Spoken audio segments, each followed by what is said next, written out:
예배에도 함께 임하시기를 주의 이름으로 축복합니다. 서로 한번 새해 됐으니까 인사하면 사랑하고 축복합니다. 한 번 더 하겠습니다. 앞쪽으로 기도하면 더 잘 됩니다. 한 번만 옆으로 더 하겠습니다. 새해 복 많이 받으세요. 여러분 한 해 동안도 주님의 손길이 함께 하셔서 여러분의 삶에 늘 평안함과 또 일마다 때마다 도와주셔서 정말 하나님의 은혜가 너무 넘친다, 감사하다.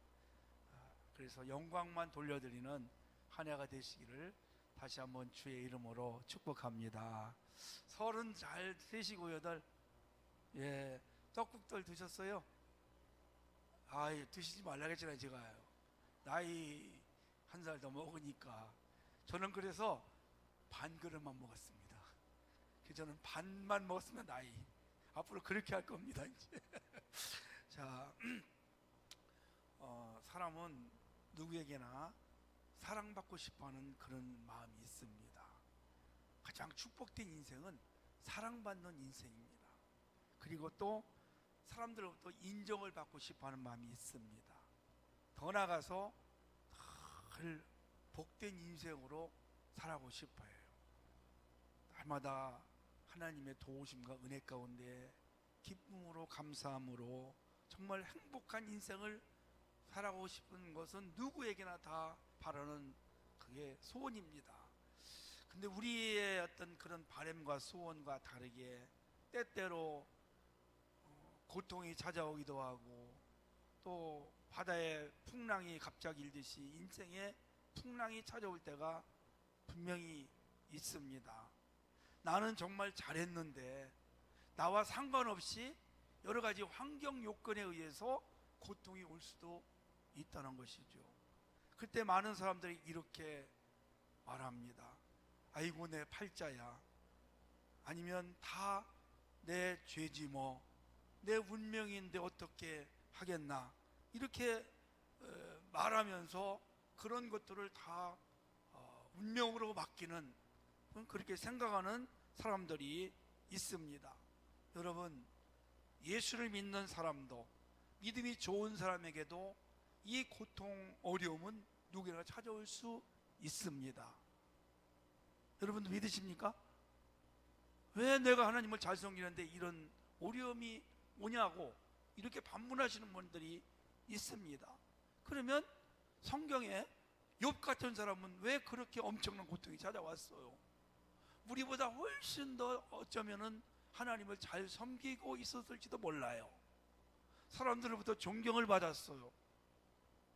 하나님을 잘 경외했던 그런 사람 중에 하나입니다. 그럼에도 불구하고 엄청난 가정의 파탄이 오잖아요. 한 가지도 아니죠. 자식 10명이 다 죽어요. 재산이 다 없어져요. 몸에 병이 와요.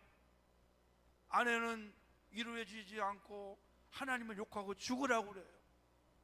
그럴 때 여러분의 입술에서 아이고 내 팔자야, 내 운명이야, 하나님이 어떻게 이럴 수가 있어, 그렇게 우리 입에서 나올 수가 있는데도 불구하고 주신 자도 여호와시오, 취하신 자도 여호와시오, 믿음의 고백을 합니다.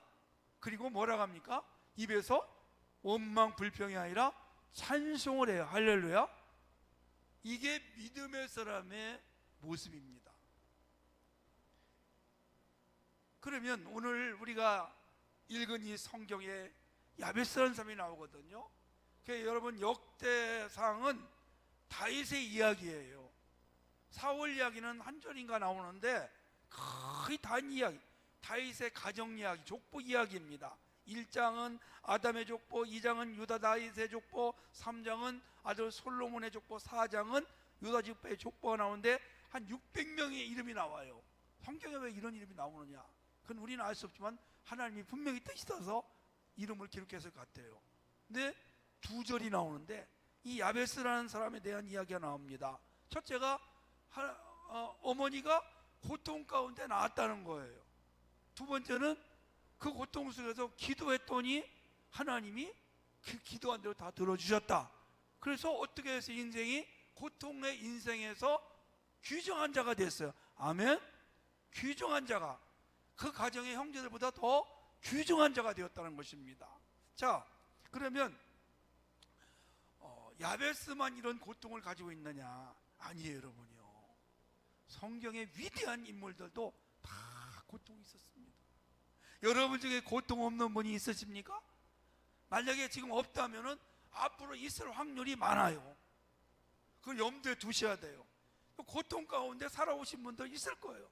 저는 이 영상을 보면서 저의 어린 시절이 생각이 나요. 제가 큰 기업의 회장은 아니지만 저하고 좀 비슷한 그런 모습이 생각이 나요. 그래서 제가 어릴 때 제 어린 시절 생각이 탁 떠올랐어요. 내가 어릴 때 저랬지. 조금 제가 닮은 면이 있었어요. 근데 그때 그것을 잘 제가 극복을 했어요. 청소년 시절을 참 잘 보냈어요. 우리 어머니의 기도했어요. 제가 고통 속에 어릴 때 자랐잖아요. 가난해서 공부 못한 거. 잘못하면 잘못된 길로 갈 수 있는데도 불구하고 한 번도 잘못된 길로 가지 않고 하나님이 저의 길을, 믿음의 길로 인도해 주셔가지고 오늘까지 여기 오게 됐어요. 하나님이 주신 은혜예요. 여러분 한번 생각해 보세요. 고통이, 누가 고통을 은혜라고 생각합니까? 아니죠? 불행이죠? 우리가 볼 때는 불행이에요, 고통이. 그러나 하나님의 편에서 볼 때는 그게 우리에게 은혜라는 겁니다. 가난해서 부자 될 수 있는 그런 어떤 마음을 가져서 부자가 돼요. 여러분, 링컨 대통령, 록펠러, 카네기, 세계의 이 부자들은요 거의 다 가난한 사람들이었어요. 가난한 사람들. 그래서 이런 말이 있습니다. 고아가 세계를 지배한다. 일찍이 아버지가 돌아가시거나 어머니가 돌아가신 불행하게 어린 시절을 자란 아이들이 인생 성공자들도 많아요. 물론 불행한 자도 있지만. 그래서 세계사람과 역으로 생각을 하시면 돼요. 역으로. 늘 반대로 생각하셔야 돼요. 가난이 우리가 볼 땐 불행이지만 하나님 편에 보면 그것이 축복이라는 겁니다. 가난 때문에 열심히 성실하게 일해서 부자가 될 수 있어요. 록펠러가 세계 최고의 부자예요. 저는 얼마 전에 감사하게도 뉴욕에 갔었어요. 미국에 가서 록펠러 재단 있는 빌딩을 보고 왔어요. 거기 들어가고 싶었는데 한번 보고 싶어 가서 한번 좀 이야기 좀 하고 싶었는데 시간이 안 돼가지고 단체로 움직이다 보니까 그냥 앞에서 빌딩만, 록펠러 재단 빌딩만 봤는데 어마어마하게 부자예요. 너무 가난했는데 세계 최고의 부자면 어떻게 돼요? 여러분, 한국의 제일 부자가 누굽니까? 그 사람도 부러워하는데 세계 최고의 부자래요. 하나님의 은혜로 가장 가난한 자, 가장 부자가 된 거. 어릴 때 못 배웠으면 계속 배우면 돼. 요즘에 여러분 배우는 것이 얼마나 잘 돼 있습니까? 이 야베스 고통의 사람이에요. 아브라함의 고통이 뭘까요? 자식이 없는 거잖아요. 그렇죠, 여러분? 또 야곱은 뭘까요? 고통이 대적자가 많았어요. 모세는 이스라엘 백성을 인도할 때에 반역자들이 많았어요. 다 원망을 백성들이 하는 거예요. 얼마나 힘들었겠어요. 솔직히 말씀드리지만 목회를 하면서 제일 힘든 게 사람이에요. 돈이 아니에요. 배고픈 게 아닙니다. 속썩이는 성도예요. 목사님, 사모님들 속이 다 썩었대. 하도 속을 새기니까, 속썩이니까. 한두 명이 아니잖아요. 여러분, 자식 열 많이 길러보면 잘난 놈도 있지만 속썩이는 놈이 있어요, 없어요? 거의 하나씩 있어요, 보면. 그게 아픈 손가락 아닙니까? 네. 그래서 그것 때문에 살아요. 그것 때문에 사는 거예요. 뭐 요나는 어디서 고통을 당했어요? 물고기 뱃속에서. 욥, 아까 제가 말씀드렸지만 엄청난 고통이 왔죠. 바울은 또 뭐가 있었어요? 몸에 가시가 있으냐, 아픔이 있었습니다. 예수님 십자가 고통이, 성경에 위대한 인물들 다 있어요. 요셉은 어디서 고통을 당했어요? 감옥 갔잖아요. 종으로 팔려갔잖아요. 여러분, 그런데 이 고통을 안고 살아가는데 이 고통을 어떻게 이겨낼 수 있는가? 이게 오늘 야베스가 우리에게 주시는 새해 첫날의 첫 주일의 교훈입니다. 아멘. 첫째는요, 고통을 남의 탓으로 돌리지 않았어요. 남의 탓으로 돌리지 않았습니다. 사람들이요, 어려움이 오면 주변을 쳐다봐요. 이거 왜 이러지? 이거 대통령이 정치를 잘못해서 그런 거야. 이거 저 사람이 잘못해서 그런 거야. 이거 저 사람이 이렇게 해서 그런 거야. 전부 다 주변을 바라봐요. 여러분, 그게 아닙니다. 그래서 이제 우리가 잘못되면, 내가 지금 불행하면 첫째 누구에게 화살이 가요? 우리 엄마가, 우리 아버지가 나를 공부를 안 시켜서, 가난해서 물려준 게 없어서, 우리 어머니 아버지가 병이 있어서, 우리 형 때문에 내가 대학을 못 갔어. 모든 것이 다 남 탓이에요. 목사님이 설교하는데 은혜를 안 줘서 내가 은혜를 못 받아. 여러분, 그렇게 말하지 마세요. 일부 강사를 모셔왔어요. 어떤 사람들은 은혜를 많이 받았다고 얘기해요. 아멘? 근데 어떤 분은 은혜를 못 받았대. 왜 저런 사람을 데리고 왔니? 무슨 차이가 있을까요, 여러분? 왜 은혜를 많이 받은 사람인데 자기는 못 받았을까? 자기에게 문제가 있는 거죠. 그죠? 물론 목사님이 설교를 잘해야 맞습니다. 그러나 다 그런 것만 아니라는 거죠. 우리 부모님이 가난하게 해서 오히려 내가 더 열심히 살아서 성공했습니다. 이런 분 있습니까, 없습니까? 있습니다, 여러분. 내가 몸이 약해서 그것 때문에 건강하려고 열심히 내가 몸을 관리하고 운동했더니 내가 건강했습니다. 이런 것들이 여러분 있잖아요. 그래서 성공한 사람들은 환경을 탓하잖아요. 야베스 그 엄마가 아마 날 때 고통 속에 난 것 같아요. 그래서 야베스라는 이름의 뜻이 뭐냐면 고통, 슬픔이라는 뜻을 갖고 있어요. 태어날 때부터 고통과 슬픔을 갖고 태어났습니다. 그런데 부모님에게 원망하지 않아요. 근데 여러분, 성경을 보면 하나님이 어떻게 그걸 보시냐면 항상 남 탓이라고 하지 않아요. 나 자신이에요. 나 자신. 내가 그걸 가지고 나오는 겁니다. 부모님이 그렇게 하고 싶어서 했겠어요? 아니잖아요. 내 자신이 문제입니다. 성경에 보면 이런 말을 합니다. 시편 50편 3절에 보니까 물은 내 죄과를 아오니 내 죄가 항상 내 앞에 있나이다. 그러니까 여러분, 모든 문제의 원인은 나예요. 우리의 죄악으로부터 시작이 됩니다. 할렐루야. 죄예요, 죄. 사람마다 타고난 운명이 있다고 하지만, 물론 금숟가락을 물고 나오는 사람도 있고 흙수저를 물고 나오는 사람도 있지만, 흙수저가 물론 예전에는 흙수저가 금수저가 되기가 좀 쉬웠지만 오늘날에는 불가능하다, 이렇게 이야기를 하는데 저는 그렇게 생각하지 않아요. 지금도 내 환경이 안 좋아도 하나님이 도와주시면 될 수 있습니다. 아멘. 어제나 오늘이나 동일하십니다. 좀 어려울 뿐이지 지금도 하나님의 손길이 함께 해주시면 우리는 더 큰 은혜 속에 살아갈 수 있다는 것을 우리 성경을 통해서, 역사를 통해서 볼 수 있는 것이죠. 그래서 이 야베스는 이 고통을 남에게 돌리지 않았다. 이제 여러분, 우리가 한 해 동안도 살아가시면서 올 한 해 동안 누구 탓이라고 하지 마십시다. 아멘? 다 내 탓이요. 왜 우리 부모님들이 그러잖아요. 부모님들이 자식이 잘못되면 누구 탓이라고 그래요?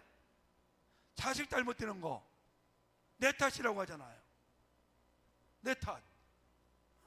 병들어도 내 탓. 부모 탓. 부모님들이 참 어쩌면 희생하고 헌신하고도. 근데 우리는 부모님, 제가 여러 번 얘기했지만 제가 초등학교를 1등으로 졸업한 사람입니다. 최고 좋은 상을 탄 사람이에요. 교육장상을 탔어요. 그게 제일 좋은 상이라고 그러더라고요. 근데 중학교를 못 갔잖아요. 합격하고 또 5명이 친구가 5명 중에 4명은 다 가고 저는 못 간 거예요. 교복을 입고 싶은 마음이 얼마나. 눈물을 정말 흘리면서 알바를 했어요. 요즘 말하면 주유소, 고속도로는 주유소 했어. 애들은 그 기분이 학교 가는데. 여러분 그 어린 마음이 어떻겠어요? 심지어는 이런 소리도 들었어요. 제가 앨범 만드는 사진관에 일하고 있는데 학생 하나가, 야, 중학교도 못 나온 애하고 상대하지 말라고. 제가 어린 시절에 그랬어요, 여러분. 그런데 우리 어머니에게 한 번도, 아버지는 제가 이제 나중에 돌아가셨지만 부모님에게 한 번도 왜 나를 이렇게 만들었냐고, 왜 나를 가난하게 해서 중학교 못 가겠냐고, 왜 공부 못했냐고 그렇게 하지 않았습니다. 언젠가는 나도 공부할 거야 그 마음을 가지고 살았어요. 그때 얼마든지 삐딱한 길로, 정말 잘못된 길로 갈 수 있었어요. 그런 유혹도 있었습니다. 그러나 하나님이 저를 붙잡아 주시고 우리 어머니가 늘 기도로 저를 위해서 새벽마다 눈물로 기도한 것이 저의 인생을 오늘 이렇게 바꿔놨어요. 네, 제가 기도한 대로, 제가 꿈꾼 대로 저는 되었습니다. 목사니까 공부를 얼마나 많이 했겠어요, 여러분. 네. 정말 많이 공부했어요. 제가 신학 공부만 딱 9년 했어요. 9년. 아니 10년 했어요. 10년. 그러니까 공부 많이 한 거지 뭐, 그만하면. 네. 여러분, 그래서 부모님을 우리가 원망하지 마세요. 오히려 그것이 더 잘 될 수 있는 오히려 환경이 될 수도 있다는 것입니다. 두 번째는요, 이 기도로 이 고통을 뛰어넘었어요. 따라서 한번 하실까요? 기도로 운명을 바꾸었다. 아멘. 기도로 운명을 바꾸었어요. 할 수 있는 게 뭐가 있겠어요? 기도밖에 더 있겠습니까, 여러분? 그래서 하나님 앞에 기도를 어떻게 하는가 이제 한번 보십시다. 10절 보니까 야베스가 이스라엘 하나님께 아뢰어 이르되 그랬어요. 이 고통 속에서 할 수 있는 게 뭐가 있어요? 하나님께 아뢰는 것. 이 아뢰어라는 말이 영어 성경에는 울며 부르짖었다 이렇게 되어 있습니다. 그냥 대충 하나님 이 가난을 벗어나게 해주세요, 이 고통을 해결해 주세요 이렇게 한 것이라 울면서 부르짖었다는 거예요. 얼마나 처절하게 간절히 기도했겠어요, 여러분요. 방법이 그거예요. 엄마가 자식이요 울면서 막 떼쓰고 부르짖으면 안 들어줄 수가 없어요. 마찬가지입니다. 야베스가 정말 그 고통 가운데 울면서 부르짖었기 때문에 하나님이 그 부르짖는 것을 다 허락해 주셨고, 아멘. 이 말은 응답해 주셨다 이렇게 말씀하고 있습니다. 여러분, 기도로 승부를 걸기를 축복합니다. 하나님은 지금도 살아계셔서 우리의 울부짖는 기도, 간절히 구하는 기도를 듣기 원하세요. 부르짖으면 하나님이 만나 주신대요, 여러분. 할렐루야. 그래서 우리의 아픔, 우리의 비전과 꿈을 하나님 앞에 울면서 기도하는데, 자기를 위해서만 그렇게 하지 마시고 하나님의 나라를 위해서, 하나님의 영광을 위해서 목적이 뚜렷할 때 하나님은 그 울며 부르짖는 간절한 기도를 반드시 예면치 아니하시고 응답하실 줄로 믿습니다. 그러면 야베스가 무슨 기도를 했을까요? 첫째는 나의 지역을 넓혀달라고 기도했습니다. 10절 말씀입니다. 나의 지역을 넓혀달라. 이때가 언제냐면 이제 이스라엘이 가나안 땅을 정복하고 땅을 분배하던 그런 시기입니다. 땅을 분배할 때 자기의 땅을 넓혀달라는 거예요. 지역을 넓혀달라. 자, 자기의 옛날 성경에 보니까 지경을 넓혀달라 했어요.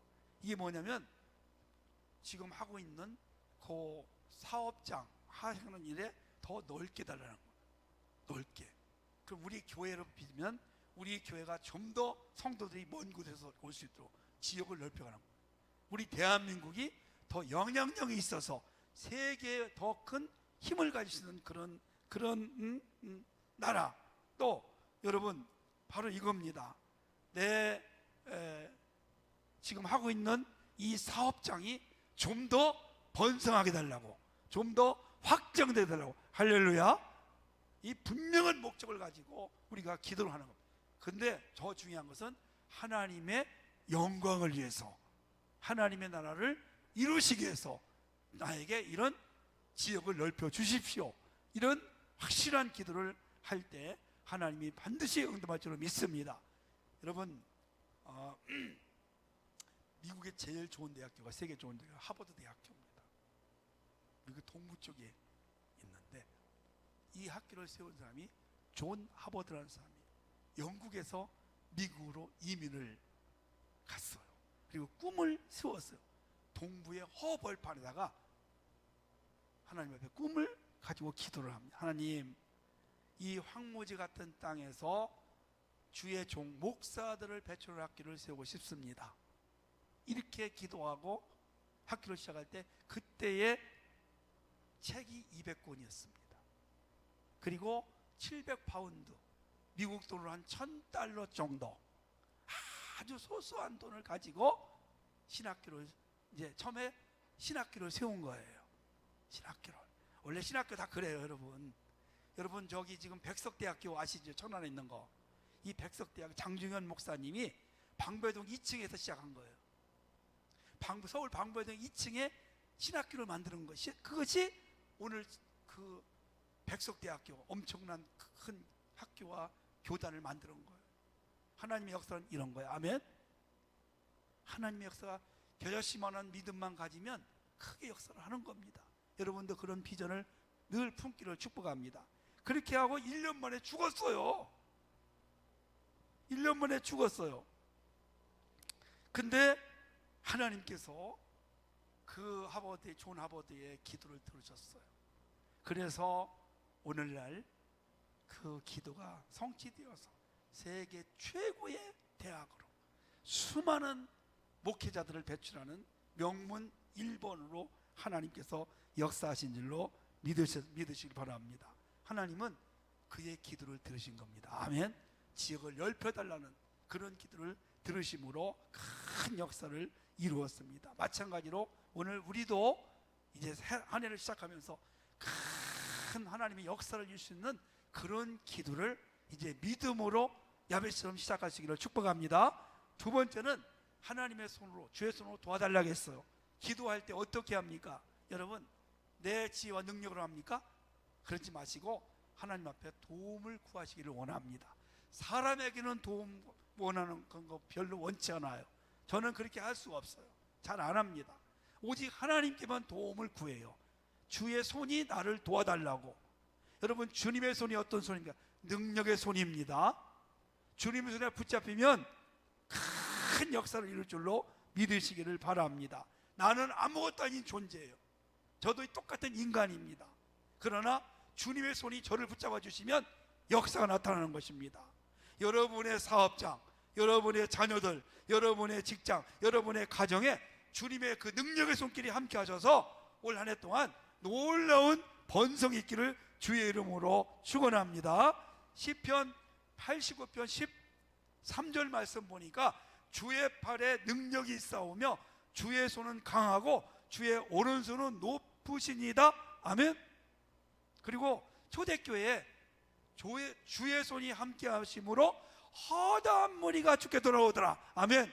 교회 부흥도 주님의 손길이 함께 하시면 한순간에도 크게 부흥할 줄로 믿으시기를 바랍니다. 마지막으로 환난에서 벗어나게 달라고 했어요. 환난, 우리나라에도 환난이 오는 거지. 나라에도 오는 거지. 여러분, 삶에도 환난이 올 수 있습니다. 이 환난은 뭐냐면 우환이라고도 볼 수 있지만 여기 보면 그 원문에 보니까 시험이에요. 시험에서 벗어나기 없어서 그랬어요. 수없는 시험거리가 우리 앞에 몰려옵니다. 그때 여러분 시험 들어서 주저하는 사람들이 있어요. 등을 돌린 사람도 있어요. 그걸 못 이겨가지고 아무것도 아닌 말 한마디에 시험 드는 사람도 있더라고요. 얼마나 나약한지 몰라요. 여러분, 여러분의 믿음이 강하고 세상을 정말 승리할 수 있는 비결 중에 하나가 그걸 이기는 겁니다. 수없이 시험거리가 우리 앞에 찾아옵니다. 여러분, 시험을 이기셔야 돼요. 참는 거예요. 참는 자가 뭐 있다? 복이 있다. 아멘. 우리가 알기는 귀신같이 알면서도 막상 내 앞에 닥쳐오면 어쩜 그렇게 5살 먹은 아이 같을까?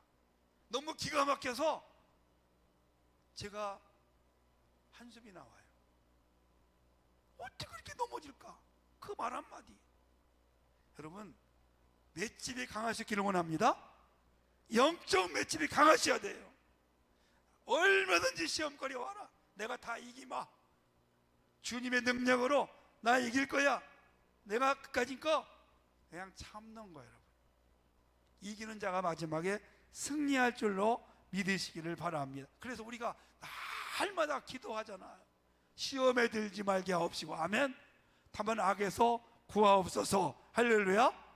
그러니까 기도하고 왜 시험에 드느냐고. 믿음이 없는 거예요. 겉만 직분을 가지고 있는 거지 진짜는 믿음이 없는 겁니다. 성경의 위대한 인물들은 수많은 시험 가운데 그것을 이겨냈습니다. 우리가 승리하는 비결 중에 하나가 바로 시험에서 이기는 겁니다. 사랑하는 성도 여러분, 우리 앞에 어떤 일을 만날지 모릅니다. 지금 야베스처럼 고통 가운데 계신 분이 있을지도 모릅니다. 그런 인생의 깊은 고통 속에서 야베스가 하나님 앞에 기도한 것처럼 오늘 믿음을 가지고 기도하심으로 여러분의 지역이 넓혀지기를 축복합니다. 사업이 올해 2배, 3배로 확장되기를 주의 이름으로 축복합니다. 그리고 주님의 손길이 함께하여서 늘 번성하고 축복을 누리면서, 그리고 어떤 시험이 와도 믿음으로 예수의 이름으로 이길 수 있는 담대함으로 한 해 동안 여러분의 삶에 복이 넘치시기를 주의 이름으로 축복합니다.